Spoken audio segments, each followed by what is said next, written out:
And today, I think we're going to have more of a treat for all those folks who've been loving our Josh Trank coverage. We've actually got a lot more to talk about, including a full-blown Josh Trank meltdown on 4chan. Yeah, 4chan. So let's go back just a little bit to, let's see, is it John Byrne's comment? John Byrne, yes, who is one of the more prolific Fantastic Four comic book writers. It was Stan Lee who started the comics, and there have been several writers throughout the times, but the possibly most influential and most well-known, and the one who is the most associated with the Fantastic Four other than Stan Lee himself, is John Byrne. So this is a man who knows what he's talking about when it comes to the Fantastic Four.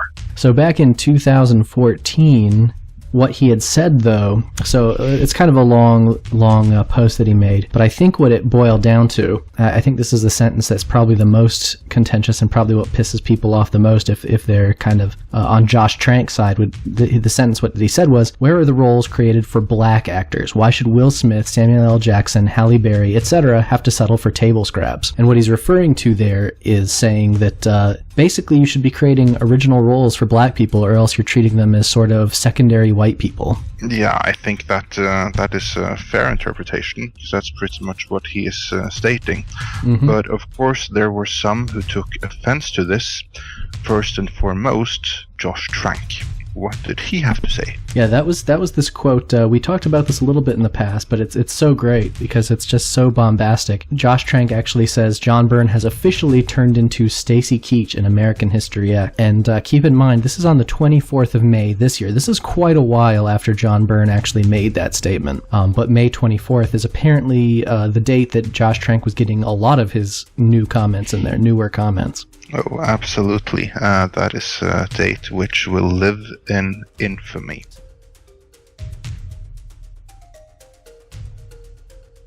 So the next piece that we have somebody who was kind of putting some spoilers on 4chan. You can tell he was pretty nervous about getting a cease and desist because it sounds like he was actually working for one of the contractors that was working on Fantastic Four, doing visual effects as I understand it. Yes.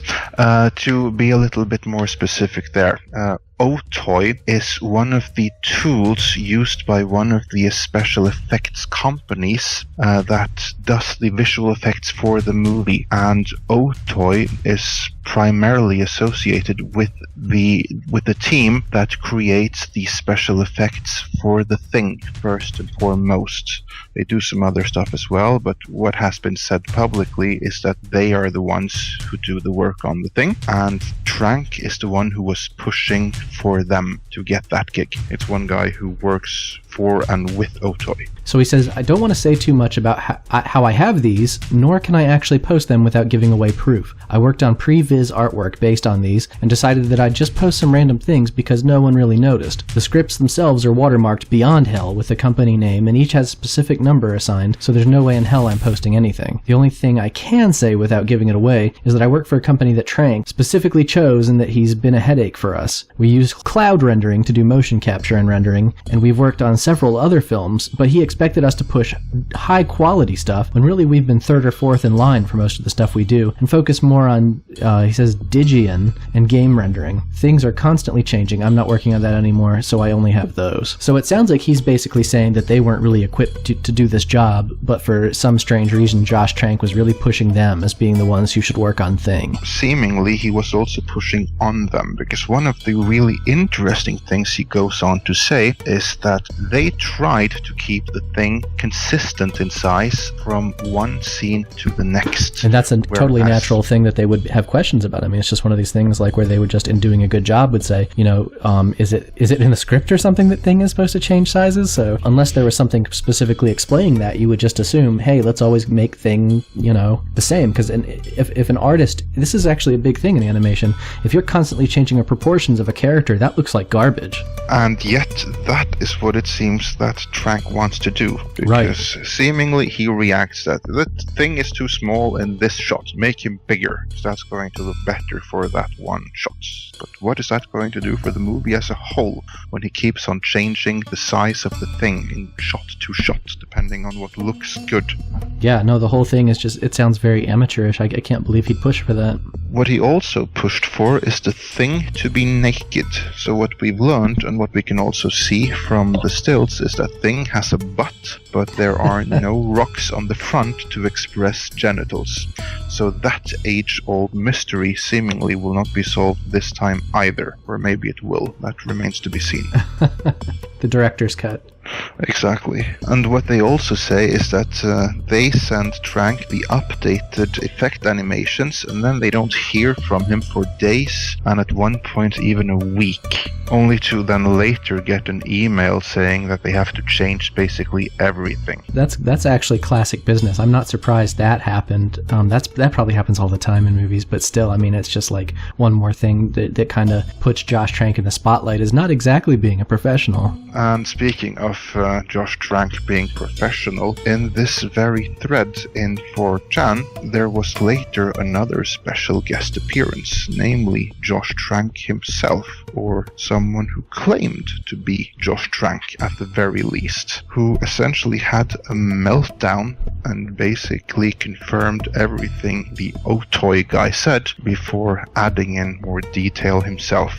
Yeah, he actually had quite a few details to throw in there. So I guess there's been some contention about Doom. People have been referring to him as a blogger, which is perhaps just splitting hairs, because I think, there's people put on many hats. If we're saying he's a modern day computer guy, yeah, he probably does have a blog, but it's still very funny either way that we're comparing him to like a modern typical computer user when he's really like this dictator of a whole country. So Trank argues he isn't a blogger, but is a computer genius. He was hired to the Baxter building. Does that mean he was working with Fantastic Four? But hired after hacking them. He's got a big ego but doesn't really respect the others working with him. He thinks he's the smartest of them all and doesn't have time to interact with the other idiots. He feels they should be doing things with robotic drones, etc. Wow, this is really immature thinking. I guess there's probably a lot of filmmakers who think like this, but wow, this is really like bottom of the barrel. Yeah, speaking of immature and hacking, in the comics, Dr. Doom is of course the undisputed ruler of the fictional Eastern European nation of Latveria. Right. In this movie, though, he's a hacker, and in one of the scripts, we don't know if it's going to make it in the movie, but what the Otoy guy claims is in the script is that he hacks the election of an Eastern European nation, essentially making himself the prime minister. So there is that. Right, so there's that kind of connection, but still, I don't know, it just doesn't feel the same as the comic, that's for sure. And it's only about to get worse. In the September draft, he gets a scar on his face from one of Reed's first interdimensional experiments. Reed's using a typing computer of his own design, and Doom says there's a flaw in the programming. Reed doesn't think there is, but after working fine for the first few seconds, there's a malfunction, and shrapnel from the portal hits Doom while Reed hides for cover. So then apparently that scene got pulled. Let's see. So January draft, Doom is emotionally scarred because while he has a big ego and gloats, he's incapable of expressing his feelings towards Sue, whom he loves and is jealous, and after a while warms up to Reed and likes him. Doom is essentially a high-functioning Asperger, in the words of this person who may be Josh Trank. So there you have this love triangle between Reed and Sue and Doom, just as we had in the 2005 Fantastic Four by Tim Story. The movie they're trying to create the most distance to as possible, and they're repeating that. That's pretty unbelievable. Yeah, and maybe it's just kind of this reflexive thing where maybe it makes sense in real life for some reason, but it's just not good for the screen. No, absolutely not. Speaking of not good for the screen, do you want to carry on what they have done with Doom this time? It says he can project electricity, control technology, and sees the source code of the universe, and can manipulate it like magic, as it was said in a September draft, or because the universe is a giant Turing complete computer. That was from the draft in January. So basically, Doom is the Matrix. Yeah, pretty much. And he gets his powers by some crystals. And these are crystals that Trank would later confirm are the same crystals as gave the kids their powers in Chronicle. So the Fantastic Four is not canon with the X-Men, is not canon with the Marvel Universe, but it is canon with Chronicle. Go figure. And this is all with this person on 4chan who says they're Josh Trank and possibly is. That's all what they've put forward. Still, it's the best that we have to go on right now, and it's going to be really interesting to see when the movie comes out how this information compares to what is on screen. Boy, this ending sounds really bad. Did you read this part about Norway? What? He says it ends with Doom in a warehouse, some quote unquote somewhere in Norway, with homeless people living on barrack beds around his makeshift throne. Oh, they misspelled throne. That's hilarious. I hope this was Josh Trank, because he misspelled throne like THRONE. He spelled it THROWN. Like if a giant picked up his throne and had thrown it. All with glowing tattoos reading Doom and glowing red eyes while Doom walks past them into a section containing humanoid robots. That was from the September draft. And the crystal shards, and that was added in January and cut to black. So apparently the end of the movie is Doom has a warehouse where he has homeless people with his name written on them and robots and crystals. I don't think Trank has ever been to Norway, to put it that way, but hey-ho. Well, that's the best part, is he doesn't actually have to have been to Norway. If there's a warehouse in Norway, he's done his job, man. It's down pat. He's got it. Yeah, I'm looking forward to seeing that. Well, the whole movie was filmed at a warehouse in Louisiana, so why not? Well, that's pretty exciting stuff. And it sounds like the rest of this stuff could be from Josh Trank too. I mean, if you just... Let me read this whole part here. You're right. It's my vision. Let's be 100% honest here. It's my vision. Fox hired me to do my vision and to make sure they get a quality film, and they're getting both. Since day one, people have created rumors and lies about me and my film going from found footage to me tearing up that house. Was I distant? Yeah, I was if you were on the set of a huge film with Matthew Vaughn and half of Fox breathing down your neck to deliver a film on a specific date and to rush through everything you do, everything possible. Yeah, I wanted to extend the boundaries. FX supervisor got Otoy to do some good quality work, which looked great in the dailies, but not what I wanted. Look, okay, here's what I'm trying to say. If you want your Fantastic Four, if you want the real First Family, if you want the Doom, ruler of Latveria, if you want Frank and Val Richards, if you want the Power Cosmic, or even the bombastic Bagman, then yeah, my story isn't for you. But at the end of the day, they still exist in your heart, in your mind, and on the pages of Marvel Comics. I was hired to write and direct a film to make it what I thought it would be a new way to do it, and so I decided, instead of playing it safe, to go all out, to go sci-fi, space, and body horror, because that's been done so few times. You can tell any story with these characters, and some are lighthearted and some are dark, but honestly, since issue 1 when they fought the Mole Man, Reed Richards and company were afraid of being freaks, afraid of what to do in life, and completely unsure of how to deal with it, and I loved that aspect. The people who have powers but are completely afraid. These are early days for the Four. They're not even the Four yet, and they never even call themselves that, but they sure are the First Family, just a different one. This is Earth Fox and not Earth 616. And regarding a question about Matthew Vaughn, he's not, but as producer you have guys breathing down your neck to make it. Once you reach that level, you stop noticing what it takes to make a film unless it's yours. Like I saw him do Kingsman and he was super chill and it was completely different because every night, every rap, it was how much did you get? How much are you behind? Why aren't you doing this? And honestly, I swear if this shit ends up anywhere, I'm gonna kill you people, but I'm high enough not to give a fuck. Vaughn is great when he's not your boss, and Simon, well, Simon is a dick that just wants to hold on to his characters no matter what. Like this movie comes out, he gets an extension for another 2 years automatically, same with X-Men. Those aren't Vaughn's characters or Brian's, they're like in his mind, they're his characters. And even then, when he wrote the first draft of the script, it was like the first FF film all over. It was grounded, and the only thing there was the teleporter. Then I wanted to do something cosmic, or at least a little bit different. But no, it's just weird to deal with someone who thinks he owns these characters and who wants to keep them to himself, honestly. When I did my draft, I removed that X-Men. I told him I wanted the Four to be on their own, because honestly, it's almost like telling him these aren't yours. These are whoever creates the story, and so there's the Chronicle Crystals and Annihilus. Whoever does this after another 4 years will put their spin on it. Might be classic, might be more extreme. I don't want to hate you guys, but from day one I've tried to tell Simon and Fox that they wanted my vision, they get, and they aren't characters they own, they're names they bought, and it's an infinite universe out there for these guys. Reed practically discovered it. Who knows, he might even meet old Reed in something. Now I'm taking an Zan and going to rush out. As a side note here for our listeners, I assume he's referring to Xanax, which is used for anxiety disorders. But seriously, it just seems like all these fucking just want to take shit away and bash this and fuck me.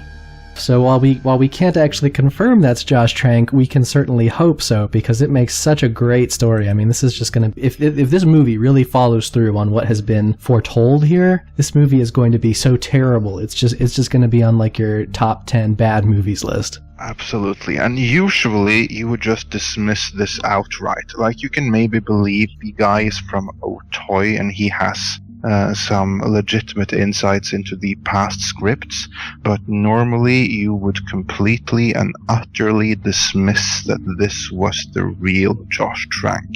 Yeah, because it's 4chan. I mean, who would go on 4chan to defend their movie? This is so bonkers. Yeah, it's completely nuts, and normally it should by rights be dismissed. What's interesting though is that this all went down on the same day that Trank tweeted that John Byrne is essentially a neo-Nazi, so we know he was on the internet that day.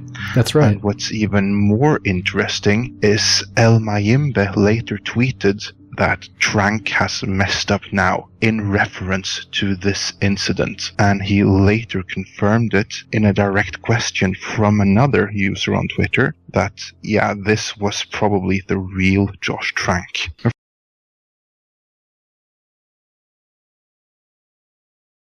Of course, that alone is not evidence, but then you also have the Fox lawyers going nuts, sending cease and desist letters to everyone who's mentioned or referenced this whole 4chan incident, in addition to having taken down the original threads where this happened. That was gone really quickly. And that's a really interesting reaction when it comes from a major studio for something like this. Yeah, I mean, they wouldn't make these claims unless they had something to fear from them. I mean, that they had somehow had protection over this content, unless they were saying somehow, and this will be interesting for Trank when this is all said and done, is unless that there was some legal issue, something he'd done to leak information about their movie. Yeah, so is it Trank? Is it not Trank?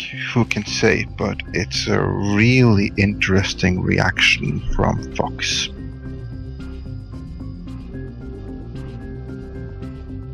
What is even more interesting is that then, a few days later, Josh Trank had another public statement. This is the one in the LA Times.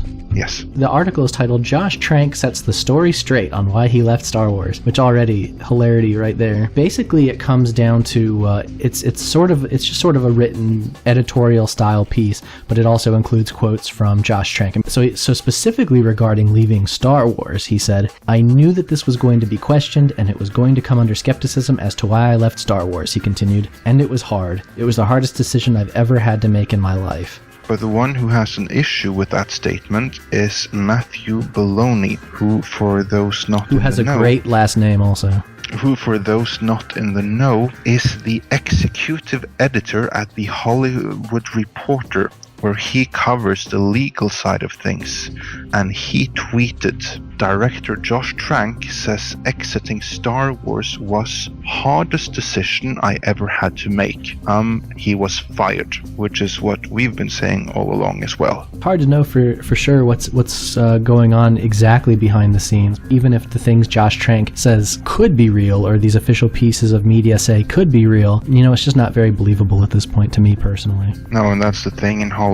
Denials come cheap, and you can't really trust them. But if a rumor just refuses to die, there's usually something more to it. What I think is more interesting is the reason he gives for why he had to leave, where he essentially blames the fans of the Fantastic Four for being mean to him. Yeah, here we have a quote about the $100,000 damage that we have mentioned earlier in the previous video, where it says that Trank also denied reports that during the filming of the Fantastic Four in New Orleans, his dogs had caused as much as $100,000 in damage to the house he was renting. He probably did it himself. What he says here is about the Fantastic Four is he thought it was apparently going to blow over in reference to the Hero Complex magazine cover story on Fantastic Four. So I guess where he really blames the fans is where he says people get excited to raise their pitchfork. And so he's basically saying because of so much heat from them that he was forced to leave Star Wars. And one thing where he says this, as for rumors that he was behind an angry defensive rant that surfaced last week, I think that is the whole point of this article. Everything else is just a smokescreen. This is the message they want to get across. They're just desperate to deny that wasn't him. Yeah, and I think if anything, if they could do anything, they would like to make everybody forget everything that's happened with Josh Trank. So just wholesale saying, forget everything you know about Josh Trank. That's the message. Yeah, exactly.